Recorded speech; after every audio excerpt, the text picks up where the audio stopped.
Greetings, friends. This is Jennifer Robinson with ftmdaily.com, here with today's 5 levels of financial freedom video.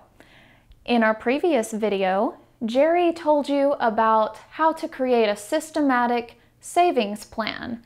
And in that step, you were to determine what percentage of your income you would save on a systematic basis every single month, and ideally it would be 15%.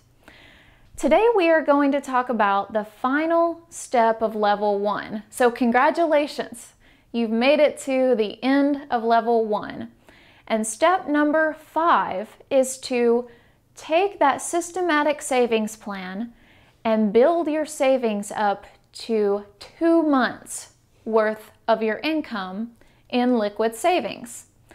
So let's say you make $4,000 a month in gross income. You will build up your savings reserve to $8,000, 2 months worth of the $4,000 of your income. And so if you make $2,000 a month, you will build it up to $4,000 in savings.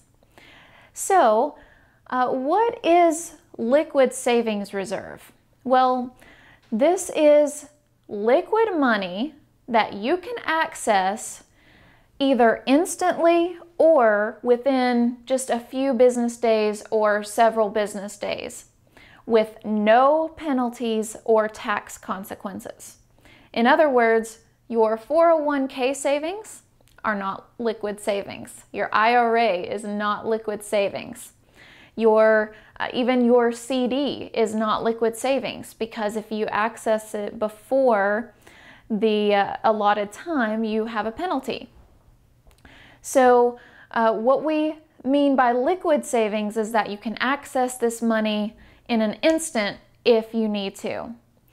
So liquid savings reserve has 2 purposes. Number 1 is to provide you with an emergency pool of money that you can access. If you have a flat tire and you're on the side of the road and you need a new tire and a tow truck, then you don't have to whip out the Visa or MasterCard in order to pay for this.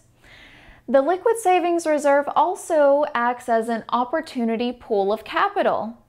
So if you come across a business opportunity or some kind of money-making opportunity and you need access to quick cash to take advantage of this, then your pool of savings also acts as that opportunity pool of capital for you. What are the liquid savings not? Well, they are not your investments. So you might hear of somebody say, well, I already have a house and a 401k and an IRA. But if you don't have access to liquid savings, then you are not even past level 1 in our 5 levels. So don't let anybody talk you into investing your savings. Don't let anybody talk you into, oh, you have a house, so you have plenty of equity in case you need money. No, we want liquid savings so that we can easily tap into this money should we need it in an emergency. Now, I want to tell you a few ways that you can start to really increase those savings right now, because you may say, well, Jennifer, I basically live paycheck to paycheck, so there's no way that I can really build my 2 months of savings reserve at this time. Well, I'd like to give you a few ways that Jerry and I have come up with to really increase your savings reserve right now. Okay, one way that you can start to increase your savings immediately is to begin making gifts that you give to people. So begin making gifts for every occasion. Here in America, the average family spends anywhere between $650 and $850, and probably even more for many families, on Christmas alone, Christmas gifts for their family. And that's not even mentioning birthday gifts, Valentine's Day gifts. I mean, the list could go on, anniversary, Mother's Day, Father's Day.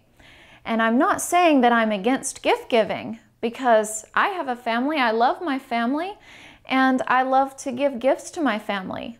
But who told us that we have to go take our hard-earned money, give it to the corporations in exchange for their cheap plastic goods? It's preposterous, and it's draining Americans' bank accounts, and it's bankrupting our country. And so there's no reason we have to do this. And so what Jerry and I have done is to begin making gifts for all occasions and really trying to only celebrate, things that are accomplishments.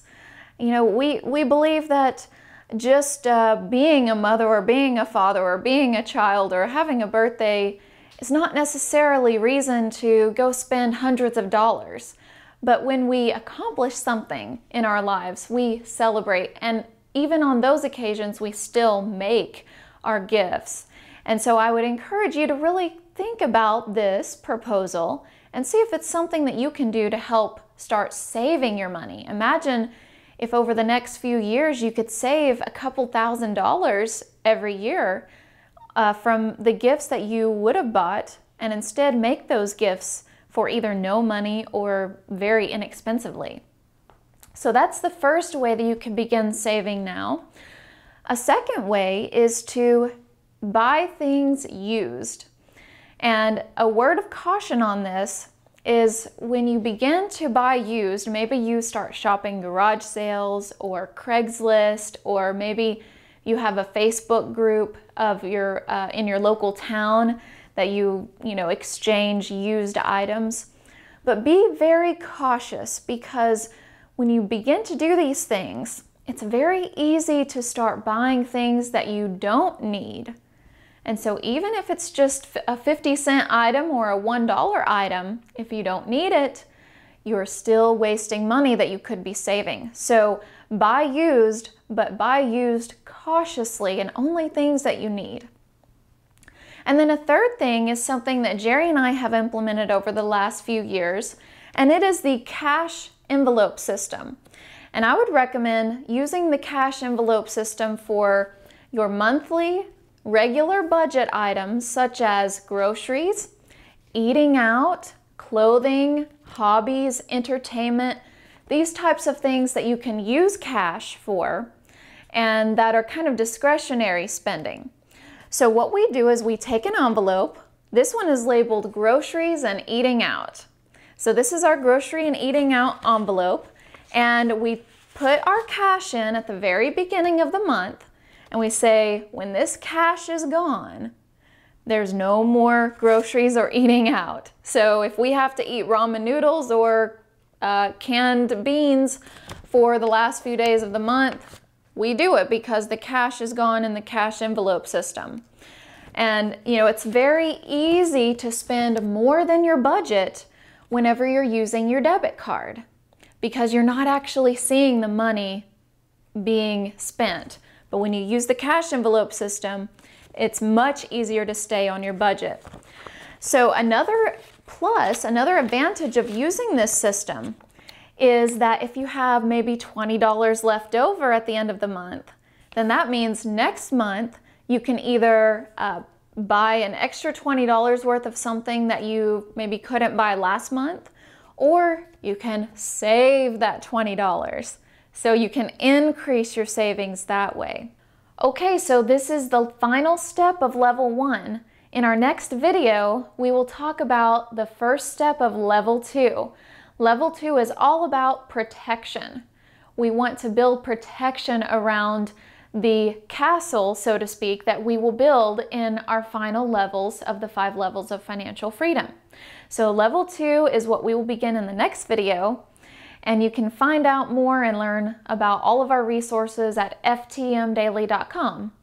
Until next time, God bless.